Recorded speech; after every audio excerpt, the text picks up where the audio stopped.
அனைவருக்கும் வணக்கம் நண்பர்களே. இன்னைக்கு நம்ம பதிவில் எதை பற்றி பார்க்க போகிறோம்னா, பித்ரு தோஷம் நீக்க நம்ம அமாவாசை நாட்களில் எப்படி வழிபட வேண்டும் என்பதை பற்றியும், அமாவாசை வழிபாட்டில் எந்தெந்த விஷயங்களை நீங்கள் கடைபிடித்தா உங்கள் வாழ்க்கையில் மிகப்பெரிய மாற்றத்தை ஏற்படுத்தக்கூடியதுன்னு சொல்லலாம். அப்படிப்பட்ட அமாவாசை தினத்தில் எப்படி வழிபடணும்னு தெரிஞ்சுக்கணும்னா இந்த வீடியோவை முழுமையாக பாருங்கள். எந்த இடத்துலையுமே ஸ்கிப் பண்ணாதீங்க. இது போன்ற சுவாரஸ்யமான பதிவுகளை தெரிஞ்சுக்கணும்னா மறக்காமல் நம்ம உற்சாக நியூஸ் சேனலும் சப்ஸ்கிரைப் பண்ணிக்கோங்க. லைக் பண்ணுங்கள், ஷேர் பண்ணுங்கள், கமெண்ட் பண்ணுங்கள். வாங்க வீடியோக்குள்ளே போகலாம். அமாவாசைனாவே புண்ணிய தரக்கூடிய நாளாக தான் சொல்லுவாங்களாம். இப்பூமியில் உள்ள உயிர்களிலேயே உயர்ந்த பிறவியாக தான் மனித பிறவின்னு சொல்லியிருக்காங்க. மனித வாழ்வில் ஏற்படும் அனைத்து நிகழ்வுகளுக்குமே எது காரணம்னு பார்த்தீங்கன்னா 9ஆம் பாவம்னும் பாகிஸ்தானத்தை தீர்மானம் செய்யப்படுதான்.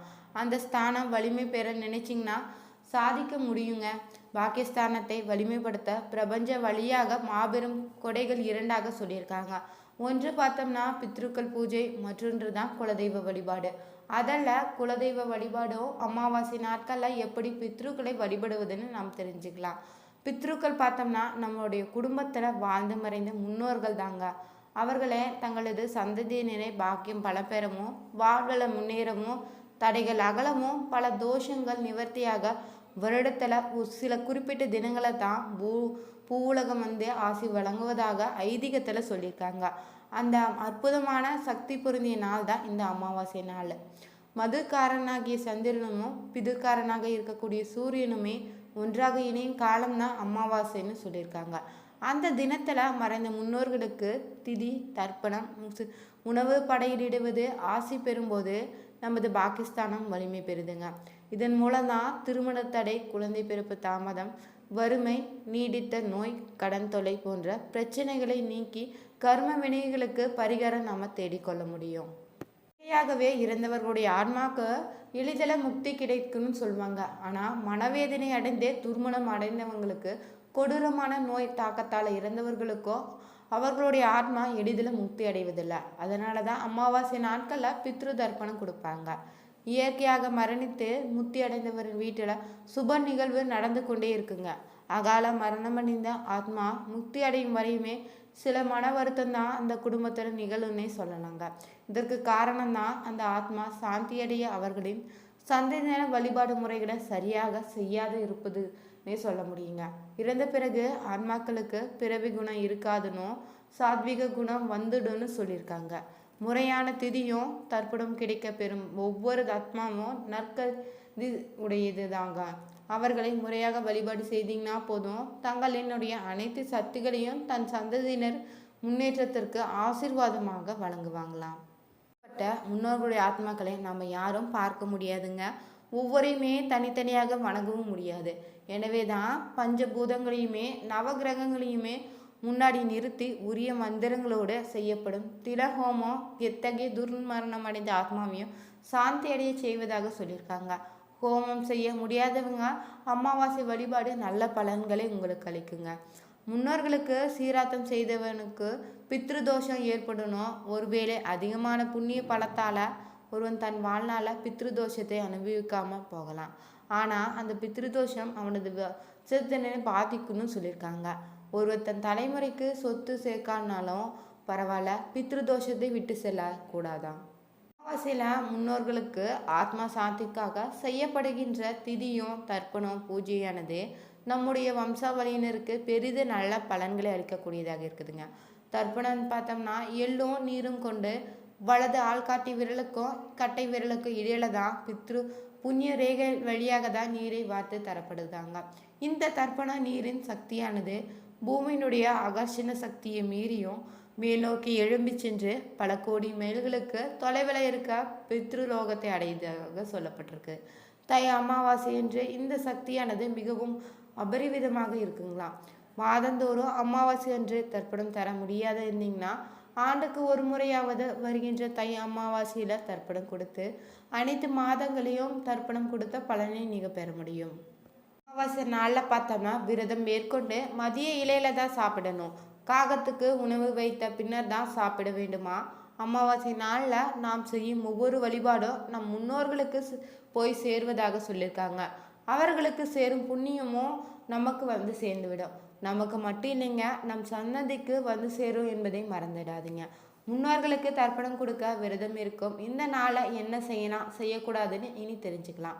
வருடத்துல எந்த வழிபாட்டை வேணும்னாலும் செய்யாம இருக்கலாமா? ஆனா முன்னோர்களுக்கு வழிபாட்டை மட்டும்தான் ஒருபோதும் செய்யாம இருக்கக்கூடாதுன்னு ஜோதிட சாஸ்திரம் தெரிவிச்சிருக்காங்க. பித்ருக்கள் சக்தி நிறைந்தவங்களாக இருக்காங்க. அவர்களுடைய ஆசிர்வாதத்தால தான் புண்ணியமும் செல்வமும் கிடைக்குங்க.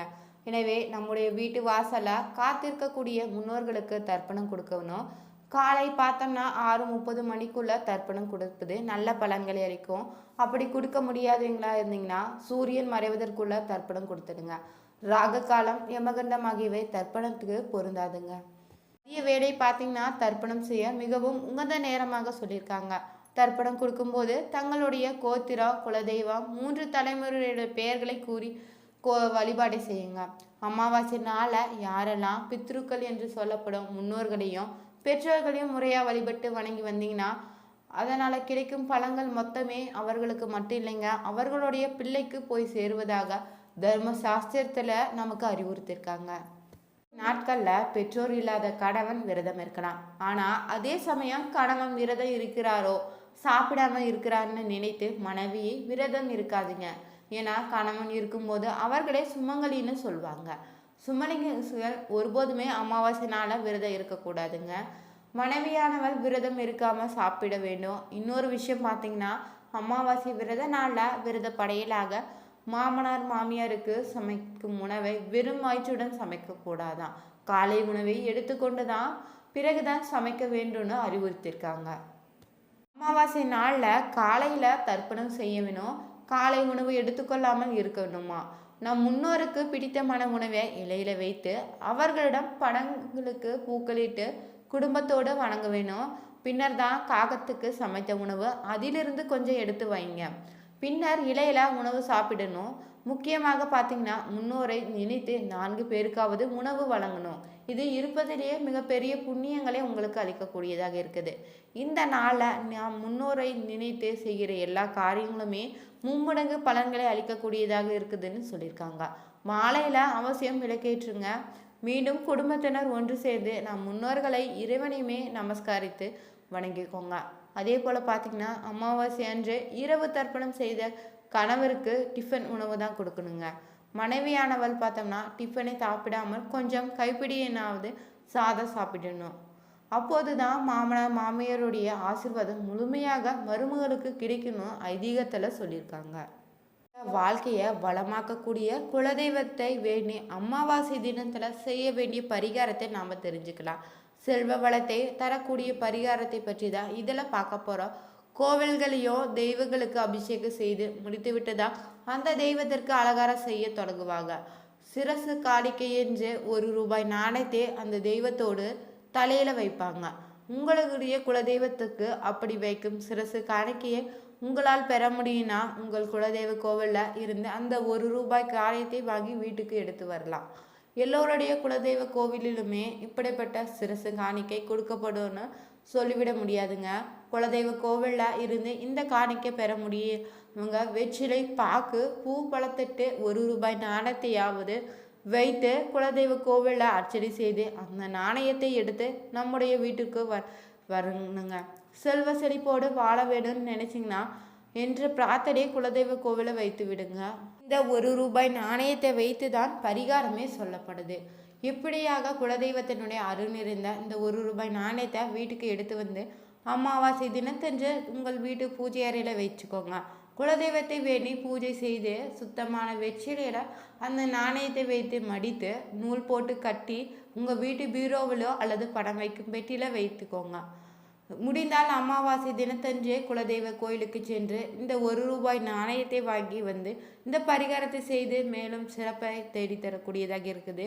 முடியாதவங்க நாணயத்தை முன்கூட்டியே வாங்கி வீட்டில் பத்திரப்படுத்தி வச்சுக்கோங்க. அமாவாசை தினத்தன்று இந்த பரிகாரத்தை நீங்கள் செய்துவிட இதனால் வெற்றிலையை எடுத்து போட்டுட்டு நாணயத்தை வச்சுக்கோங்க. இதனால் உங்கள் வீட்டிலுடைய இருக்கிற படம் சேராமல் இருப்பதற்கான கண்ணுக்கு தெரியாத காரணம் எதுவாக இருந்தாலும் அந்த காரணம் தகத்தெறியக்கூடிய சக்தி இந்த ₹1 நாணயத்துக்கு இருக்குதுங்க. இதே அமாவாசை நாட்களை நீங்கள் செய்து வந்தீங்கன்னா கேடு பலன்களை தரும் ராகுவுடைய அம்சம் குறைவாக இருந்தானா அன்றைய தினமே பரிகாரத்தை செய்தீங்கன்னா அதனுடைய பலன் உங்களுக்கு இரட்டிப்பாக கிடைக்குங்க. செய்தாலே போதுங்க, உங்கள் வீட்டில் பணம் தொடர்பான பிரச்சனைகள் வராது. இந்த வீடியோ உங்களுக்கு பிடிச்சிருந்தா லைக் பண்ணுங்கள், ஷேர் பண்ணுங்கள், கமெண்ட் பண்ணுங்கள். இது வரைக்குமே சேனலை பார்க்காதவங்க இருந்ததுன்னா சப்ஸ்கிரைப் பண்ணிக்கோங்க. Thank you viewers.